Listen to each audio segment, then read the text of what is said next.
अगर आपको किसी भी रीजन की वजह से आपके डिक्शनरी की कॉपी बनानी पड़ती है तो आप लोगों को ये कैसे करना है, इसी के बारे में हम लोग अभी बात करने वाले हैं। हम लोग ना यहाँ पे एक मेथड की सहायता लेंगे इस चीज को अचीव करने के लिए, और मेथड का नाम है, जी हाँ बिल्कुल सही गैस किया आपने, वो है कॉपी। राइट, कॉपी इसी मेथड का नाम है। और अगर आपने गैस नहीं किया तो कोई बात नहीं, मैंने बता तो दिया राइट कि कॉपी मेथड है जिसका इस्तेमाल हम लोग यहाँ पे करने वाले हैं।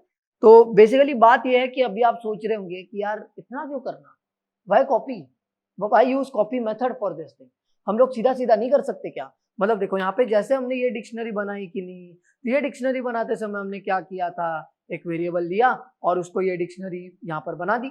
राइट, वैसे हम लोग यहाँ पे करेंगे, एक और रेफरेंस वेरिएबल लेंगे न्यू सैंपल। राइट, और इसको भी ऐसी डिक्शनरी दे देंगे, और यहाँ पे ये सैंपल जो है, मतलब ये sample is like already having this dictionary, तो यहाँ पर हम लोग सैंपल दे देंगे एंड उसके चक्कर में ना कॉपी तैयार हो जाएगी ये। ऐसा अगर आप लोग सोच रहे होंगे तो ये गलत है। राइट, अब ये गलत क्यों है, यहाँ पर ये समझ लेने की जरूरत है। ठीक है, तो अब बेसिकली क्या हुआ जब आपने ये किया, ये अगर समझ लेंगे ना, ये इंस्ट्रक्शन जब आपने किया तो क्या हुआ है वहां पर, ये अगर आप समझ लोगे तो पूरा जो पजल है वो क्लियर हो जाएगा यहाँ पे कि why are we like even needing to use the copy method. तो अभी मैंने ये जो यहाँ पे लिखा है कि नया वेरिएबल बना दो और उसे लाइक ये डिक्शनरी का रेफरेंस दे दो। राइट, तो उसकी वजह से क्या हुआ है, ये जो हमने किया अभी उसके वजह से ये हुआ कि अब ये जो है नया न्यू सैंपल, ये जो रेफरेंस वेरिएबल है, एंड सैंपल ये जो रेफरेंस वेरिएबल है, these are pointing to single dictionary, same dictionary को पॉइंट कर रहे हैं वो। Right, they are pointing to the same dictionary, that's it. तो इसका मतलब क्या है कि जो चेंज मैं न्यू सैंपल के लिए करूंगा वो चेंज कॉपी के लिए होगा क्या? नहीं, वो ओरिजिनल डिक्शनरी पे हो जाएगा और इसमें भी वो चेंज दिखेगा। लेट्स ट्राई दिस थिंग, एक बार ट्राई करके देखते हैं। न्यू सैंपल, ठीक है, और यहाँ पर हम लोग कोट्स में देंगे 4, that's it.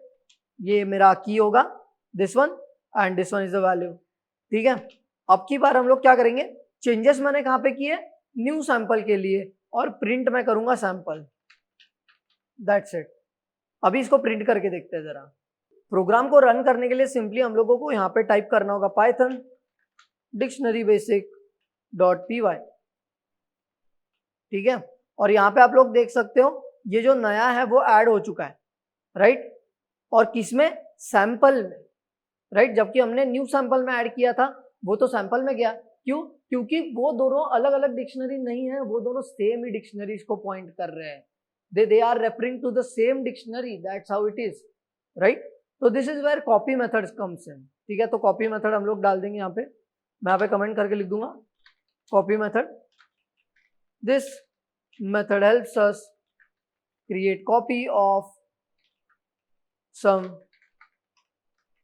dictionary, that's it, right? किसी डिक्शनरी की कॉपी करने के लिए, कॉपी बनाने के लिए हमारी यहाँ पर ये मदद करता है। ठीक है, तो इंस्टेड ऑफ डूइंग दिस, ये जो हमने किया, ये करने के बजाय अगर मैं सपोज करता हूँ new sample is equal to, मैं करूंगा sample dot copy.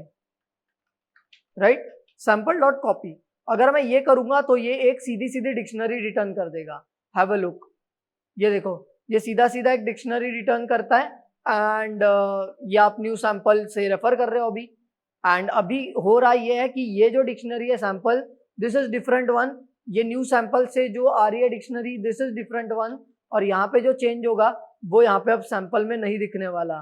Let's now run it again just to be confirm, और यहाँ पे आप लोग देख सकते हो कि हम लोग यहाँ पे सैंपल को प्रिंट कर रहे हैं। Right, we are printing sample, और ये जो 4 हमने जो डाला है वो न्यू सैंपल में डाला है, तो this time both the dictionaries are different. Right, simple है ना? तो मैं आशा करता हूँ कि ये चीज आपको समझ में आ गई होगी, मतलब ये जो मेथड है आपकी कॉपी मेथड, ये बेसिकली आपके समझ में आ गई होगी, और साथ ही साथ में और कुछ चीजें पता चली होंगी। तो ये तो हो गया हमारे लिए एक तरीका अपनी डिक्शनरी की एक कॉपी क्रिएट करने का। राइट, अल्टरनेटिवली हम लोग एक और चीज कर सकते हैं जिसके बारे में मैं अभी आपको शॉर्ट में बता देता हूँ बहुत जल्दी से एकदम।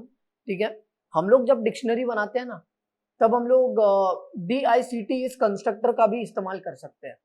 तो यहाँ पर हम लोग वही करने वाले, DICT इस कंस्ट्रक्टर का इस्तेमाल करेंगे, एंड एज एन आर्ग्यूमेंट हम लोग ये जो डिक्शनरी है जिसकी कॉपी हम लोग क्रिएट करना चाहते हैं वो डिक्शनरी वहां पर दे देंगे। राइट, तो हम लोग यहाँ पर जरा कर लेते हैं, ये मैं यहाँ पर डायरेक्ट कर दूंगा। ये जो हमने किया है कॉपी, इसे मैं कमेंट कर देता हूँ फिलहाल। तो न्यू सैंपल मैं करना चाहूंगा, new sample equal to DICT, और एज एन आर्ग्यूमेंट मैं यहाँ पर सैंपल पास कर दूंगा, that's it, right. And again this would be a new dictionary over here, right. तो ये जो जाएगा, ये 4 जो की जाएगा वो जाएगा न्यू सैंपल में, राइट। तो with the help of DICT we have created a new dictionary, ठीक है, हमने नई डिक्शनरी क्रिएट की है यहाँ पर, दैट्स हाउ इट इज, ठीक है। तो ये कॉपी मेथड की मदद से हम लोग इस डिक्शनरी की कॉपी बना सकते हैं, एंड DICT की मदद से हम लोग एक नई डिक्शनरी बना रहे हैं, and as an argument DICT constructor को हम लोग पुरानी वाली डिक्शनरी दे रहे हैं, और हमें एक नई वाली डिक्शनरी मिल जा रही है फ्रॉम द पुरानी वाली dictionary, right. Let's try to run the program again, और यहाँ पे आप लोग देख सकते हो still the output is not changed, right, क्योंकि हमारी जो न्यू सैंपल है ये एक नई डिक्शनरी है, ये एक अलग डिक्शनरी है, एंड हमने जो एडिशन की है, जो नया की वैल्यू पेयर ऐड किया है वो न्यू सैंपल में किया है, और प्रिंट हम लोग सैंपल कर रहे हैं। तो we can observe that there is no change in the sample, right.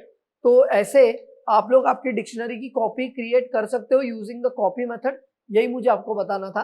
And alternatively अगर आप लोग डिक्ट कंस्ट्रक्टर का इस्तेमाल करते हो तो भी आप लोगों को यहाँ पर एक नई डिक्शनरी मिल जाएगी।